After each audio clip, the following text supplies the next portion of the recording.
so welcome back. If you're new to my channel or just simply not yet subscribed, definitely make sure to hit that subscribe button. I am going to be posting multiple times a week, so I'm going to have a new upload schedule. Mondays at 4 p.m. and Fridays also at 4 p.m. And if I post any other times during the week, which is just like an extra post, then that will also be at 4 p.m. So hopefully that'll make it so it's easier for you guys to watch my videos as soon as they come out and you know exactly when I'm going to upload. I have a Smurf shirt. I was so excited when I found this. Clumsy Smurf is my favorite, but this isn't clumsy. But still, I'm pretty sure this is vanity. Anyways, I was very excited to see that there was an update on this story. And I didn't read it because I wanted to wait to read it with you guys. So if you haven't seen the previous two, go ahead, check those out, and then come back to this one. Otherwise, it's probably going to be super confusing what's going on. And this is getting quite intense. So this is part 3.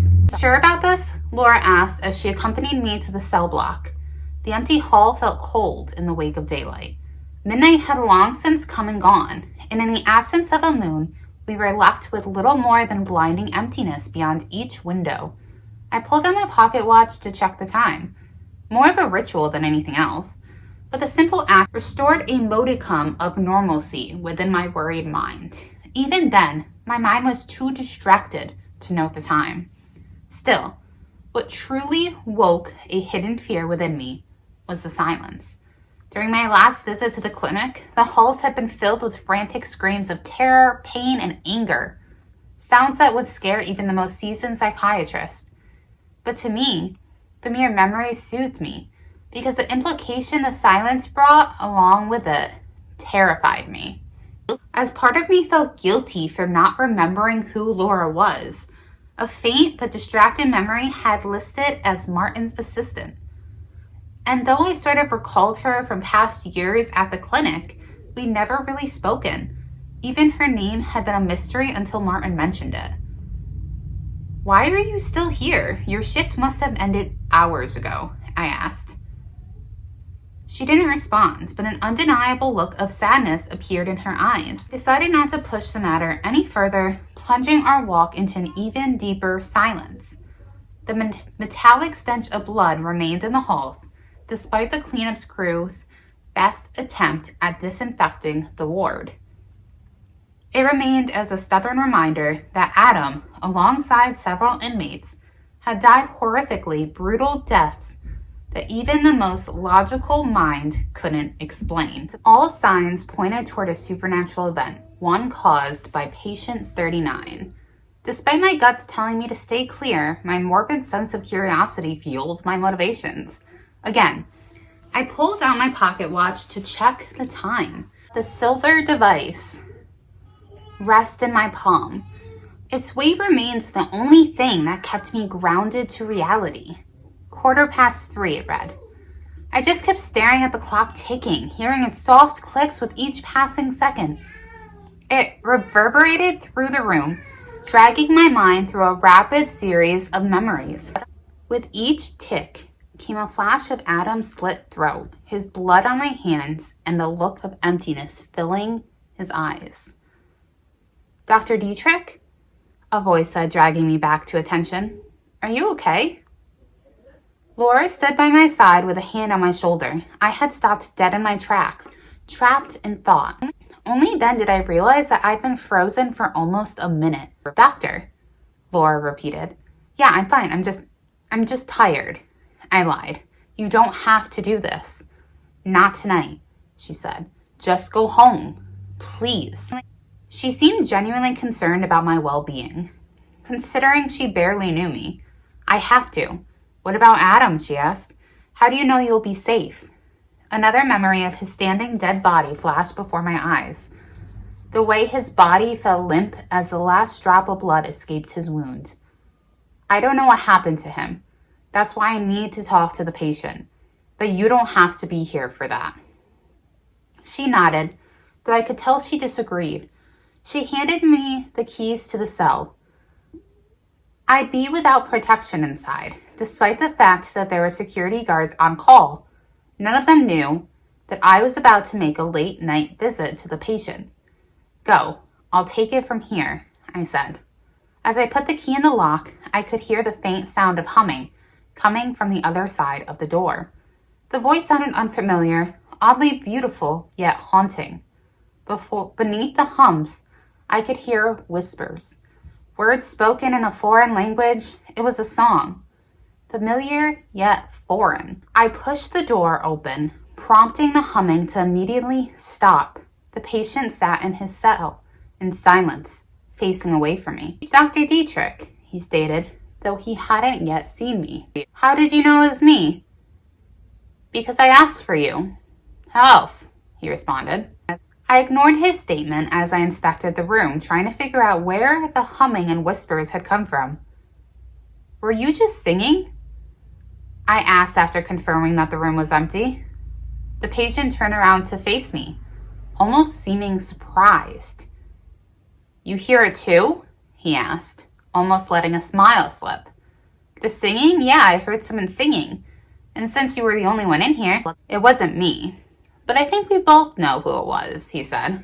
Ignoring his cryptic statement, I decided to let the logical part of my mind run the conversation. You were caught during a drug bust. Now your file says that no drugs were found in your system, which makes me think you were purchasing some new designer drugs not yet detectable by our tests. The voices you hear in demonic delusions are probably a result of those drugs. Luckily for you, drug-induced psychosis are not permanent, but I'm going to need to know exactly what you took. The man chuckled. Sure thing, Doc. Sounds logical. Except I didn't take anything. Clinging on to my dwindling scientific belief, I pushed on. That might be bad news for you. Do you have any family history of mental illness, schizophrenia? I asked. The way I spoke was agitated, unprofessional, but the trauma I'd experienced in addition to the lack of sleep have my sanity hanging on by a thread. While the response was simple, the way he smiled as my frustration grew was about to push me over the edge. It was as if he could sense the doubt within me, and despite the initial sorrow he'd projected due to the deaths he claimed to have caused, he seemed to be enjoying the moment. I decided to use his guilt to turn the situation against him, against all professional judgment. How can you smile if you think you've killed half a dozen people? I asked. His face turned to a frown, and he broke eye contact. The guilt he displayed during our first meeting returned in an instant. You wouldn't understand, he mumbled. Not yet. Try me, I demanded. He redirected his gaze at me, and I could tell he was afraid. His eyes lit up in a mixture of regret and worry. But there was something else hidden beneath his emotion, something unnatural. I always hear him, you know, every second of every day. I hear his whispers in my head. He's taunting me, trying to wear me down. Only when I speak his name does the pain he caused vanish for a moment. It burns as I speak it, but the pain subsides and I'm left in peace for a short moment. It always returns, though. It builds up inside me. The pressure increases until I can't hold it back anymore. Naming him makes him angry. But since he can't kill me, he lashes out elsewhere, he trailed off. So why didn't he take me? I asked before he could continue. It doesn't work like that, he mumbled. Excuse me? He only takes those already on the brink of death. The weak and fragile, those contemplating taking their own lives, those that lack the strength to fight back. But Adam, I started before getting interrupted by a loud knocking on the door. I jumped from the shock and directed my attention towards it. I opened it to find Laura standing on the other side. You've got a phone call, she said, holding up my work phone I'd accidentally left in the blood-soaked coat I'd changed from. You answered my phone? I asked. I thought it was Adam's, she responded meekly. I left the room and picked up the phone. A familiar voice called from the other side. Obviously distressed. It was one of my patients that visited my office frequently. But calling without an appointment was an odd occurrence. Hello? I asked. I need to talk, he demanded. When can I get an appointment? It sounded urgent, but I didn't have the time nor capacity to deal with it. Please, he begged.